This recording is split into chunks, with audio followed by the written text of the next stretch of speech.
माजलगाव तालुक्यातील मंगरूळ शिवारामध्ये नागरिकांना बिबट्या आढळला। यावेळी घटनास्थळी आज मंगळवारी त्या ठिकाणी वन विभागाच्या टीमने येऊन त्या ठिकाणी पाहणी केली। यावेळी नागरिकांना वन विभागाच्या अधिकाऱ्यांनी धीर दिला। माजलगाव तालुक्यातील मंगरूळ शिवारात तलावाजवळ सध्या शेतकऱ्यांना शेतीचे कामे असल्याने शेतकरी शेतामध्ये कामे करत आहेत। मात्र शेतकऱ्यांना त्या ठिकाणी बिबट्या आढळला आहे। तसेच तो शेतकऱ्यांवर गुरकत असल्याचा देखील आरोप शेतकऱ्यांनी केला आहे। या संदर्भात आज मंगळवार दिनांक 25 जून रोजी त्या ठिकाणी माजलगाव तालुक्यातील मंगरूळ शिवारामध्ये वन विभागाच्या टीमने त्या ठिकाणी येऊन त्या ठिकाणी पाहणी केली। यावेळी वन विभागाचे अधिकारी केदार यांच्यासह त्यांच्या टीमने घटनास्थळी येऊन पाहणी केली। सदर पाहणी आज मंगळवार दिनांक 25 जून रोजी दुपारी 12 वाजता येऊन पाहणी केली। यावेळी त्या ठिकाणी सर्व शेतकरी बांधवांशी त्यांनी संवाद साधला आणि शेतकऱ्यांना धीर दिला। किती वाजता येणार? 4-5 वाजता येणार, तोपर्यंत कोणाचंच लक्ष नसतंय। तो इकडे असला काही असेल तर म्हणजे हे होऊ शकतंय। त्यामुळे आपल्याला शेतात बी काळजी असताना असं नाहीये की एकटं दुकटं सोबत मोबाईलचे गाणे हातात काठी हे करूनच आपल्याला काम, आणि तो आपल्या भागामध्ये आहे, म्हणजे 6 महिन्यापासून आपल्या भागामध्ये आहे। तो ते म्हणतात नाही म्हणून नाही, पण ते आहे।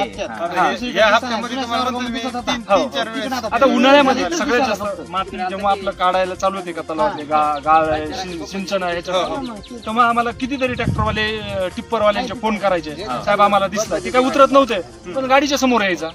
म्हणजे आहे आपल्या भागातला, तो गेलेला नाहीये कुठं किंवा काहीच नाही, तो आहेच आपल्या।